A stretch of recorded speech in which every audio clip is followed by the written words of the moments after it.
कादवा तीरावरील श्री संगमेश्वर महादेव मंदिरात प्राणप्रतिष्ठा सोहळा भक्तिभावात संपन्न. वैभव पगार, मेळुस्के.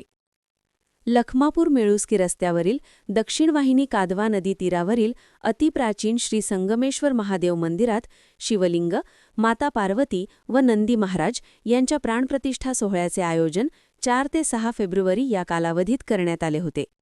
हा 3 दिवसांचा धार्मिक सोहळा भक्ती, श्रद्धा व उत्साहाच्या वातावरणात यशस्वीरित्या संपन्न झाला.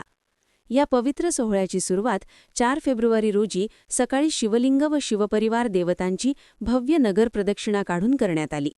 यावेळी लखमापूर व मेळुस्के दोन्ही गावातील प्रमुख रस्त्यांवरून ही प्रदक्षिणा मिरवणूक काढण्यात आली असता भाविकांनी फुलांची उधळण करून स्वागत केले.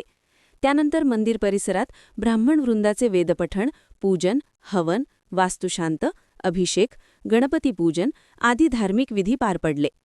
5 फेब्रुवारी रोजी विविध पूजाविधी, शांतीहोम, हवन व शिवभजनाचे कार्यक्रम आयोजित करण्यात आले होते. दिवसभर मंदिर परिसरात भाविकांची मोठी गर्दी होती. सायंकाळी हरिपाठ, आरती व भजनाच्या माध्यमातून संपूर्ण परिसर भक्तिरसमय झाला. 6 फेब्रुवारी रोजी मुख्य प्राणप्रतिष्ठा विधी अत्यंत मंगल वातावरणात पार पडला. यावेळी शिवलिंग, माता पार्वती व नंदी महाराज यांची विधिवत प्राणप्रतिष्ठा करण्यात आली. कलश व प्राणप्रतिष्ठा करण्यासाठी श्री महंत डॉक्टर रामानंद सरस्वती व महंत ब्रह्मदर्शन आश्रम त्र्यंबकेश्वर सहकारी यांची प्रमुख उपस्थिती होती. पूजाविधीसाठी गणेश जोशी, लखमापूर व ब्राह्मण लुंद नाशिक यांचे मार्गदर्शन लाभले. विधी संपल्यानंतर भाविकांनी दर्शनाचा व प्रसादाचा लाभ घेतला. महाआरती व हरिपाठ झाल्यानंतर कार्यक्रमाचा समारोप करण्यात आला. या सोहळ्याचे आयोजन देशमुख परिवार व श्री संगमेश्वर महादेव मंदिर प्राणप्रतिष्ठा नियोजन समिती, लखमापूर यांच्या वतीने करण्यात आले होते.